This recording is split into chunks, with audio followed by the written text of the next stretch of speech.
ನಟ ದರ್ಶನ್ ಅವರು ಜೈಲಿಗೆ ಹೋಗಿ ಬಂದ ಬಳಿಕ ಖುಷಿಯಿಂದ ಫ್ಯಾಮಿಲಿ ಜೊತೆ ಕಾಲ ಕಳೆಯುತ್ತಿದ್ದಾರೆ. ಆದರೆ ಇದೀಗ ದರ್ಶನ್ ಅವರು ಮಾಡಿದ ಕೆಲಸಕ್ಕೆ ಸಹೋದರ ದಿನಕರ್ ತೂಗುದೀಪ ಕಣ್ಣೀರು ಹಾಕುತ್ತಿದ್ದಾರೆ. ಹಾಗಾದರೆ ಇದಕ್ಕಿದ್ದಂತೆ ದರ್ಶನ್ ಮಾಡಿದ್ದೇನು ಅದೆಲ್ಲ ಸಂಪೂರ್ಣವಾಗಿ ನೋಡೋಣ ಬನ್ನಿ. ಬಹಳ ವರ್ಷಗಳ ನಂತರ ದಿನಕರ್ ತೂಗುದೀಪ ನಿರ್ದೇಶನ ಮಾಡಿರುವ ರಾಯಲ್ ಸಿನಿಮಾ ರಿಲೀಸ್ ಕಂಡಿತ್ತು. ಆದರೆ ನಿರೀಕ್ಷೆ ಮಾಡಿದ ಮಟ್ಟಕ್ಕೆ ಸಿನಿಮಾ ವರ್ಕೌಟ್ ಮಾಡುತ್ತಿಲ್ಲ. ಅಲ್ಲದೆ ಸಿನಿಮಾ ಪ್ರೀ ರಿಲೀಸ್ ಕಾರ್ಯಕ್ರಮದಲ್ಲಿ ದರ್ಶನ್ ಫ್ಯಾಮಿಲಿ ಕೂಡ ಭಾಗಿಯಾಗಿದ್ದ ಕಾರಣ ಸಿನಿಮಾ ಒಂದು ಮಟ್ಟಕ್ಕೆ ಹೆಸರು ಮಾಡಲಿದೆ ಅನ್ನೋ ಭರವಸೆ ಕೊಟ್ಟಿತ್ತು. ಆದರೆ ಇಲ್ಲಿ ಏನೋ ಎಡವಟ್ಟಾಗಿದೆ. ಹೀಗಾಗಿ ದಿನಕರ್ ಬೇಸರ ಮಾಡಿಕೊಂಡಿದ್ದಾರೆ. ಜನರು ಸಿನಿಮಾ ನೋಡಿ ಸೂಪರ್ ಎನ್ನುತ್ತಿದ್ದಾರೆ. ಆದರೆ ಬುಕ್ ಮೈ ಶೋನಲ್ಲಿ ಸುಮ್ಮನೆ ನೆಗೆಟಿವ್ ವಿಮರ್ಶೆ ಹಾಕುತ್ತಿದ್ದಾರೆ. ಸುಮಾರು ಜನ ಒಂದೊಂದೇ ಸ್ಟಾರ್ಗಳನ್ನು ಕೊಡುತ್ತಿದ್ದಾರೆ. ಬೇಕು ಅಂತ ತುಂಬ ಜನ ಪ್ರಯತ್ನ ಪಡುತ್ತಿದ್ದಾರೆ.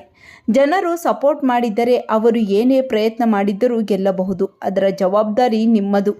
ಜನರು ನಮ್ಮನ್ನು ಗೆಲ್ಲಿಸುತ್ತಾರೆ ಅನ್ನೋ ನಂಬಿಕೆ ಇದೆ. ನಮ್ಮ ಸೆಲೆಬ್ರಿಟಿಗಳು ನೀವು ನಮ್ಮನ್ನು ಗೆಲ್ಲಿಸಿ ಕೊಡುತ್ತೀರಾ ಎಂದು ನಂಬಿದ್ದೀನಿ.